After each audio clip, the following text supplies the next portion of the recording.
कि यहाँ पे सभी 10th क्लास के विद्यार्थियों को ऑनलाइन क्लास देखने के लिए जो भी सभी देख रहे हैं उन सभी विद्यार्थियों को प्रणाम करते हुए आज हम यहाँ पे संधि यानी कि आपके एग्जाम के लिए इस संधि पर 1 या 2 मार्क्स का एनुअल एग्जामिनेशन में क्वेश्चन रह सकते हैं। तो इसलिए आज हम संधि के बारे में हमें सविस्तर से देखना है। तो यहाँ पे संधि किसे कहते हैं? तो देखिए संधि किसे कहते हैं यानी अक्षरों के मेल को क्या कहते हैं? संधि कहते हैं। अक्षरों के मेल को क्या कहते हैं? संधि कहते हैं। और आप देखिए अक्षरों के मेल को संधि कहते हैं। तो इस संधि का एक उदाहरण जैसे कि इसका उदाहरण यहाँ पे बताया गया है, जैसे राम अवतार, राम अवतार, यहाँ पे हमें ये संधि का जो संधि है इसका विग्रह करने पर, इस संधि का क्या करने पर? विग्रह करने पर। जैसे कि यहाँ पे राम प्लस अवतार, राम प्लस अवतार यानी राम म यानी इसके जो अंत में है प्लस यहाँ पे म के सामने का जो आ जो स्वर है और यहाँ पे लेने पर दोनों को हम मिलाए, 2 वर्णों को मिलाने पर इसका क्या होता है? आ सकता है, ऐसा जो विकार है जिसे हमें क्या है यानी संधि कहते हैं। यानी यहाँ पे आपको बताया अक्षरों के मेल को संधि कहते हैं। जैसे ये अक्षर है और ये दोनों अक्षर एकत्र मिल जाते हैं और यहाँ पे क्या होता है? राम अवतार यानी म के सामने जो किसकी मात्रा है? आ की मात्रा है। यानी जब म में अ मिला हुआ है और उसके सामने म की जो आ की मात्रा है यहाँ पे आ हो जाने पर ये दोनों अक्षर मिलने पर जो ये संधि बन सकती है आ, उसे हम कहते हैं राम अवतार। यानी अक्षरों के मेल को हम क्या कहते हैं? यहाँ पे संधि कहते हैं। जैसे कि देखिए ये संधि किसे कहते हैं पता चला? तो ये संधि के कितने भेद हैं यानी इसके प्रकार, भेद यानी प्रकार। संधि के कितने भेद हैं? कितने प्रकार है? 3 प्रकार। वो कौन कौन से आप जानते हैं? यहाँ पे इससे पहले आप पढ़ चुके हैं 9th कक्षा में, तो अभी यहाँ पे आप जानते हैं पहले से ही। फिर भी यहाँ पे संधि के जो 3 प्रकार है यहाँ पे आपको बताया गया है कि पहला जो प्रकार है, पहला जो भेद है संधि का कौन सा है? स्वर संधि। और इसका दूसरा प्रकार है व्यंजन संधि। और तीसरा जो भेद है कौन सा? विसर्ग संधि। यानी आपको 10th क्लास के एग्जाम के लिए आपको इस 2 संधियों पर ही प्रश्न आ सकते हैं। यानी पहली जो संधि है स्वर संधि के बारे में प्रश्न हो सकता है, नहीं तो व्यंजन संधि पर प्रश्न हो सकता है। और विसर्ग संधि आपके लिए रखा गया नहीं है। फिर भी ये स्वर संधि का तीसरा जो भेद है वो कौन सा भेद है? विसर्ग संधि। हमें पढ़ना है स्वर संधि और व्यंजन संधि। तो आइए यहाँ पे पहली जो संधि जो प्रकार है कौन सा प्रकार है? यानी कि स्वर संधि जो प्रकार है यानी कि स्वर संधि किसे कहते हैं? तो देखिए स्वर संधि किसे कहते हैं? यानी अर्थात यहाँ पे 2 स्वरों के मिलने से, यानी स्वर संधि यानी किसे कहते हैं हम? 2 स्वर यानी कि क्या है? 2 स्वरों को यहाँ पे मिलन होता है और दोनों के मिलन से जो भी विकार होता है उसे हम कहते हैं स्वर संधि कहते हैं। उसे क्या कहते हैं? स्वर संधि कहते हैं। और व्यंजन संधि किसे कहते हैं? तो देखिए व्यंजन संधि किसे कहते हैं? यानी व्यंजन को व्यंजन या स्वर से मिलाने से जो विकार होता है। यानी व्यंजन संधि यानी स्वर से व्यंजन।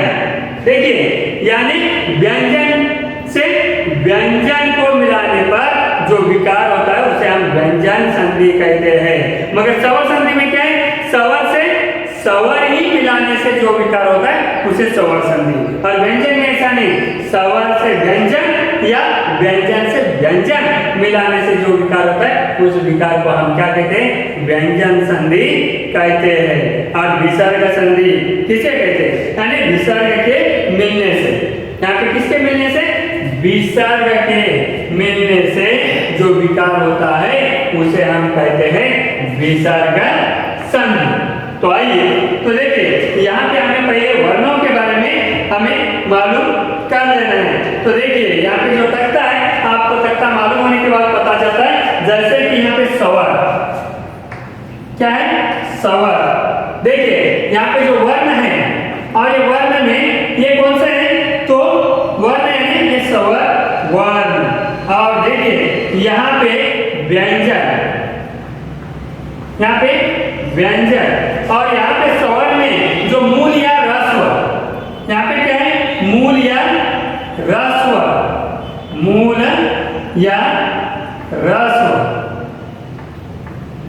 ह्रस्व कौन कौन से मूल या ह्रस्व, यहाँ पे वर्ण यानी कितने वर्ण 150 अक्षरों के जो मेल को हम क्या कहते हैं वर्णमाला, जो कहते हैं वर्णमाला में स्वर, यानी इस स्वर में ही मूल या और ह्रस्व। यहाँ पे मूल या ह्रस्व कितने हैं, अ, ई, उ और रू, यानी ये छोटा अ, छोटा ई, छोटा उ और छोटा रू, ये ह्रस्व में। और दीर्घ, अब देखिए इसमें क्या है, अब दीर्घ में क्या है बड़ा आ, बड़ा ई और बड़ा ऊ। और इसके बाद है संयुक्त, संयुक्त में ए, आई, ओ, औ, ये क्या है संयुक्त। और ये दीर्घ, ये मूल या ह्रस्व, यानी मूल या ह्रस्व में छोटा अ, छोटा ई, छोटा उ, छोटा ऊ। और यहाँ पे ह्रस्व के बाद क्या है दीर्घ, दीर्घ में क्या है यानी बड़ा आ, बड़ा ई, बड़ा ऊ। और संयुक्त में क्या है ए, आई और ओ, औ, ये संयुक्त। अब देखिए इसके बाद आप जानते हैं जैसे प्लुत बोल के कहा जाते हैं, प्लुत अक्षर, यानी प्लुत अक्षर किसे कहते हैं, और जैसे हम कहते हैं ह्रस्व स्वर किसे कहते हैं, जिसे एक मात्रा समय लगता है उसे ह्रस्व स्वर कहते हैं, और जिसे दो मात्रा समय लगता है उसे क्या कहते हैं दीर्घ कहते हैं। और जिसे प्लुत यानी 3 मात्रा समय लगता है, जिसे कितनी मात्रा 3 मात्रा समय लगता है उसे प्लुत कहा जाता है। जैसे आ कितने ये 3 बार, उसके बाद ई ये 3 बार, और ऊ ये 3 बार, उसके बाद ए और क्या है आई, ओ और औ, ये क्या है सभी, इसको कितने मात्रा समय 3 मात्रा समय जब लगता है, कितनी मात्रा समय 3 मात्रा समय लगता है उसे हम कहते हैं प्लुत स्वर। जैसे आप मात्रा जानते हैं, मात्रा इसे कहते जानते हैं, मात्रा यानी 1 मात्रा समय लगने वाला ह्रस्व, 2 मात्रा समय लगने वाला दीर्घ, 3 मात्रा समय लगने वाला प्लुत। यानी जैसे मात्रा यानी यहाँ पे आप कहते हैं इसे क्या कहते हैं छोटी ई की मात्रा, और इसे कहते हैं बड़ी ई की जैसे मात्रा, और इसे कहते हैं रस, क्या है स्वर संधि, क्या कहते हैं स्वर संधि। अब देखिए स्वर संधि यानी स्वर संधि के और कितने भेद है। जैसे हम देखिए यहाँ पे स्वर संधि जो पहला है, स्वर संधि किसे कहते हैं और इसके कितने भेद है, यानी इसके कितने प्रकार है। ये जो पहला प्रकार है और पहले प्रकार में ही और कितने क्या है यानी कि प्रकार है, कितने भेद है। यहाँ पे आप जानते हैं स्वर संधि के कितने भेद है।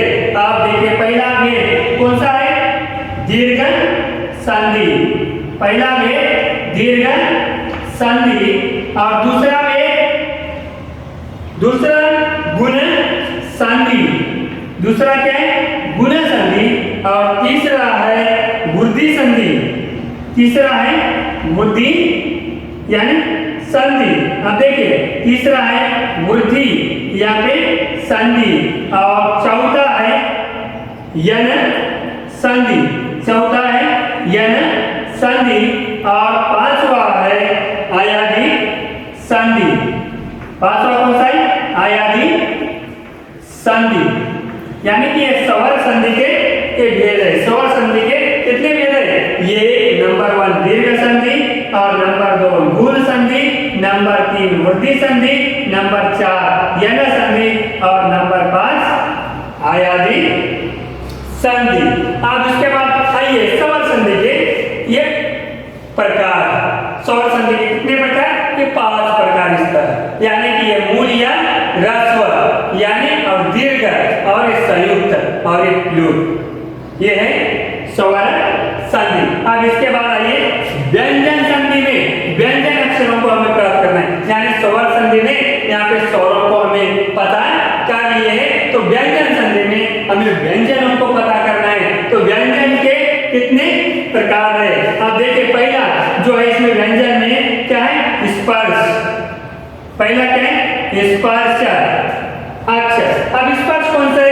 क से लेकर कहां तक? क से लेकर म तक।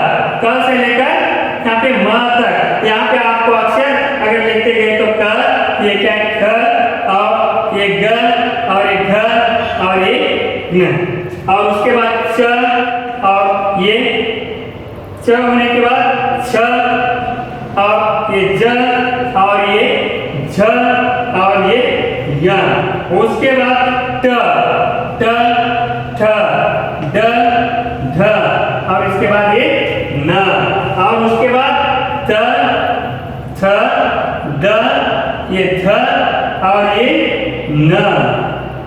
देखिए उसके बाद प प और ये फ और ये ब ये भ और ये म। ये कौन से अक्षर हैं? ये स्पर्श अक्षर। और उसके बाद कौन से? अंतस्थ। किसे कहते हैं? अंतस्थ अक्षर किसे कहते हैं? जैसे अंतस्थ अक्षर में क्या है? य र और ल और व। ये कौन से अक्षर हैं? अंतस्थ अक्षर। और इसमें ही है कौन से अक्षर? ऊष्मा। ये कौन से? ऊष्मा अक्षर। ऊष्मा अक्षर कौन से होते हैं? जैसे कि श, स, देखिए और स और ह। ये क्या? ऊष्मा। उसके बाद हल व्यंजन कहते हैं। उसको क्या कहते हैं? इसके बाद इसमें ही हल व्यंजन, यानी कि जैसे ये तीनों को यहाँ पे मिलाकर कहते हैं हम इसमें क्या है? हल व्यंजन। तो देखिए हल व्यंजन यानी जैसे कि ये आधा क, ये आधा ख, ये आधा ग और देखिए ये ज्ञ जिस तरह। उसके बाद ये आधा च और ये आधा यहाँ पे छ, यहाँ पे ज और ये झ और ये य। देखिए उसके बाद ट ठ और ये ड और ये ध और ये आधा न। उसके बाद ये आधा त और ये थ आधा, और देखिए और ये द का हल। उसके बाद ये ध और ये न। देखिए उसके बाद ये प और ये फ और इसके बाद यहाँ पे कि ब, जैसे यहाँ पे म, यानी कि उसी तरह यहाँ पे स। ये जैसे ये हल व्यंजन कहते हैं। और इसके ही जैसे इसके जो है ये रलव के यहाँ पे भी आप देखते हैं, इसका भी क्या है? ये य पूरा रहता है और ये ल, ये सभी हल और ये व। और देखिए उसके बाद ऊष्म के, यानी ऊष्म के क्या है? जैसे यहाँ पे श, श, जैसे स और ये क्या है? ह। इस तरह यानी कि ये सभी जो हल जो व्यंजन जो है, हल जो व्यंजन है, आप इसे कहते हैं व्यंजन संधि। क्या है ये? व्यंजन संधि। अब देखिए व्यंजन संधि, और इसे क्या कहते हैं? व्यंजन संधि में ही क्या है? ये व्यंजन संधि। और उसके बाद है कौन सा? विसर्ग संधि। व्यंजन संधि और विसर्ग संधि, यानी जैसे संधि के हम आपका कितने वेद देखे हैं, यानी स्वर संधि किसे कहते हैं? और स्वर संधि के यहाँ पे देखिए भेद, यानी संधि किसे कहते हैं? और संधि के कितने प्रकार है? संधि के कितने प्रकार है? पहला प्रकार स्वर संधि, दूसरा प्रकार पहला स्वर संधि, दूसरा व्यंजन संधि और तीसरा विसर्ग संधि। यानी कि हम देख चुके हैं इस वर्ण के माध्यम से, यानी स्वर में क्या आता है? मूल या ह्रस्व, दीर्घ, बड़ा, ई, उ और संयुक्त में ए, ऐ, ओ, औ। जैसे प्लूत में तीन मात्रा जैसे हम देख चुके। और इसी स्वर संधि के कितने भेद है? 5 भेद हमें देखने के लिए मिला है। तो ये दीर्घ संधि, गुण संधि, वृद्धि संधि, यण संधि, आयाति संधि। और उसके बाद व्यंजन में कितने अक्षर? अब देखिए यहाँ पे क से लेकर यहाँ पे म तक। और अंतस्थ अक्षर कौन से? स्पर्श अक्षर अंतस्थ ये और उष्मा श स स। और ये सभी इसके क्या है? हल व्यंजन यहाँ पे बताया गया है आपको। और ये हल व्यंजन और ये स्पर्श व्यंजन और ये अंतस्थ व्यंजन, ये उष्मा व्यंजन नहीं, हमें इस व्यंजनों से हमें कौन सी संधि? यानी कि व्यंजन संधि और विसर्ग संधि के भी विकारों को हमें देखना है। और ये सभी संधि किनके पर निर्भर है? यानी कि वर्ण के माध्यम से ही ये सभी संधि बन चुकी है। और इसमें से अभी हमें देखना है कौन से संधि? यानी कि स्वर संधि। मैंने बताया अभी आपको स्वर संधि किसे कहते हैं? स्वर स्वर मिलने से स्वर संधि बन सकता है। और स्वर स्वर मिलने से जो विकार होता है उसे स्वर संधि कहते हैं। और व्यंजन संधि किसे कहते हैं? स्वर और व्यंजन के मेल से जो विकार होता है, नहीं तो व्यंजन जो मिलकर जो विकार होता है उसे व्यंजन संधि कहा जाता है। और विसर्ग संधि किसे कहता है? कहते हैं कि यानी विसर्ग संधि हम उसे कहते हैं, यानी कि हम देखे हैं कि अर्थात यानी विसर्ग के मेल से जो विकार होता है, विसर्ग संधि यानी विसर्ग के ही मेल से जो विकार होता है उसे विसर्ग संधि कहते हैं। तो आइए हम देखेंगे अब क्या है। पहले सबसे पहला जो भेद है स्वर संधि। और स्वर संधि किसे कहते हैं? यानी कि अभी मैंने बताया है कि स्वर स्वर के मेल से ही जो संधि बनती है उसे हम क्या कहते हैं? स्वर संधि कहते हैं। तो आइए स्वर संधि जैसे हम पीछे बता आए हैं कि वस्तुतः मूल स्वर कितने? 4 है। मूल स्वर कितने? 4, अ, ई, उ, रू। और इन्हीं को परस्पर मिलाने से जो शेष स्वर बनते हैं, जैसे कि मैंने आपको यहाँ पे बताता हूँ, जैसे कि यहाँ पे अ प्लस अ इज इक्वल टू आ, यानी दो स्वर मिलने से तीसरा ही स्वर कौन सा स्वर बनता है? दीर्घ स्वर वहां पे बन सकता है। जैसे कि यहाँ पे ह्रस्व ई प्लस ह्रस्व ई और दोनों को हमें मिलाने पर दीर्घ ई। जैसे यहाँ पे ऊ यानी ह्रस्व ऊ और ह्रस्व ऊ दो मिलाने से दोनों के स्थान पर यहाँ पे दीर्घ ऊ हो सकता है। उसके बाद अ, यहाँ पे अ प्लस ई, यहाँ पे देखिए अ प्लस यहाँ पे क्या है? ई को हमें मिलाने पर इस दोनों के स्थान पर आता है ये। और जैसे कि अ के बाद अ प्लस ऊ को मिलाने के बाद क्या आता है? दोनों के स्थान पर यहाँ पे ऊ का मिलता है। और अ प्लस यहाँ पे क्या है? ऊ, अगर मिलाने पर दोनों के स्थान पर क्या बन सकता है? औ। ऐसे जो विकारों को हम क्या कहते हैं? यानी कि ये स्वर संधि के जो भेद इसमें ये, यानी कि इसे कहते हैं जो दीर्घ आ, दीर्घ ई, दीर्घ ऊ, इसे हम क्या कहते हैं? दीर्घ संधि। जैसे देखिए ऐसे विकार को हम क्या कहते हैं? दीर्घ जब दोनों के स्थान पर दीर्घ आता है तो उसे हम कहते हैं दीर्घ संधि। जैसे कि अ मिलाने से आ होता है, जैसा ई मिलाने से बड़ा ई और ऊ मिलाने से बड़ा जो ऊ होता है। और अ और ई, अ के बाद क्या है? ई आने के बाद ये दोनों के स्थान में जब ये होता है तो उसे हम क्या कहते हैं? इसे गुण संधि। इसे क्या कहते हैं? गुण संधि। जैसे कि आप देखिए यानी कि अ और ई दोनों के स्थान पर क्या होता है? ये होता है। और अ और ऊ के स्थान पर क्या होता है? जब ओ आता है तो उसे भी हम क्या कहते हैं?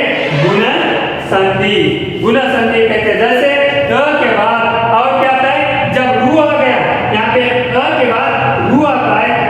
के स्थान पर क्या होता है, अ हो जाता है।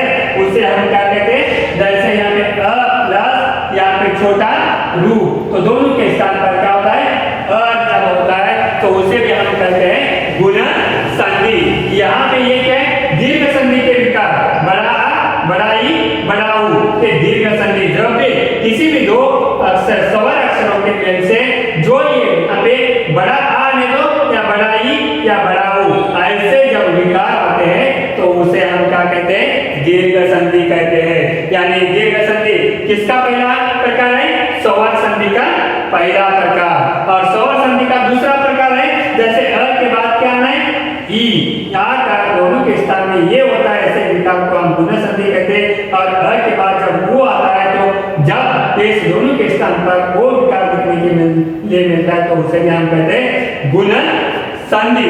जैसे देखिए इसी तरह यहाँ पे अ के बाद जब रू आकर दोनों के स्थान पर अ होता है तो उसे भी हम क्या कहते हैं, गुण संधि कहते हैं। यानी कि यहाँ पे छोटा ये और छोटा ओ, अगर उसके जगह हमें क्या है, अब अ आ के बाद यहाँ पे ये आई आए तो अ आ के बाद ये आई आ जाए तो दोनों के स्थान में क्या होता है, यहाँ पे बड़ा आई होता है तो उसे हम क्या कहते हैं, वृद्धि संधि कहते हैं। इसे क्या कहते हैं, वृद्धि संधि। जैसे अ के बाद या आ के बाद क्या आने पर, दोनों के स्थान पर, जैसे ए और आई जब आता है तो दोनों के स्थान को हम क्या कहते हैं, जब आई का विकार दिखाई देता है तो उसे हम कहते हैं वृद्धि संधि। जैसे अ और आ के बाद ओ औ आता है, जब क्या आता है, ओ औ आ जाता है तो इस दोनों के स्थान में क्या हो सकता है, बड़ा जब औ हो सकता है। यानी बड़ा आई और बड़ा औ, ये ऐसा जब विकार मिलता है, कौन सा, बड़ा आई और बड़ा औ, जिस संधि में ये दो विकार पाए जाते हैं वो संधि को हम क्या कहते हैं, वृद्धि संधि कहते हैं। क्या कहते हैं, वृद्धि संधि कहते हैं। और यह संधि ई के पश्चात ई या ई को छोड़कर और कोई दूसरा स्वर ई की जगह ये अगर दूसरा आता है तो दोनों के स्थान में क्या बन सकता है, जैसे या बन सकता है तो उसे हम कहते हैं यना संधि। और इसके बाद अंत में इसका पांचवा प्रकार है आयादी संधि। यानी ये आई के पश्चात ये आई को छोड़कर कोई भी दूसरा स्वर आए तो दोनों के स्थान में क्या हो सकता है, यानी कि अ या अ हो सकता है तो उसे हम कहते हैं आयादी संधि। इस तरह ये क्या है, स्वर संधि के यहाँ पे पांच भेद। तो दीर्घ संधि किसे कहते हैं, गुण संधि किसे कहते हैं, वर्धी संधि किसे कहते हैं, यन संधि किसे कहते हैं और आयादी संधि किसे कहते हैं। यहाँ पे दोनों के यहाँ पे आ बड़ा ई और बड़ा ऊ ये दीर्घ संधि के विकार है। और यहाँ पे छोटा ए और छोटा ओ ये गुण संधि के प्रकार है। तो वर्धी संधि के क्या है, बड़ा आई और बड़ा ओ ये वर्धी संधि के प्रकार है। और आ ये क्या है, यन संधि के प्रकार है। इस प्रकार हमें ये पांच संधि के विकारों को जाने। तो आइए हम सविस्तर से हमें कौन से, यानी कि ये स्वर संधि के जो पांच भेद मैंने अभी बताया है, एक एक संधि का हमें एग्जाम्पल के साथ हमें इसका सविस्तर रूप हमें देखना है। तो आइए देखेंगे हमें कौन से संधि, स्वर संधि का जो पहला जो भेद है, कौन सा भेद है, तो आप जानते हैं। तो इसका पहला भेद कौन सा है, तो यहाँ पे आप आइए इसके पहले भेद के बारे में हम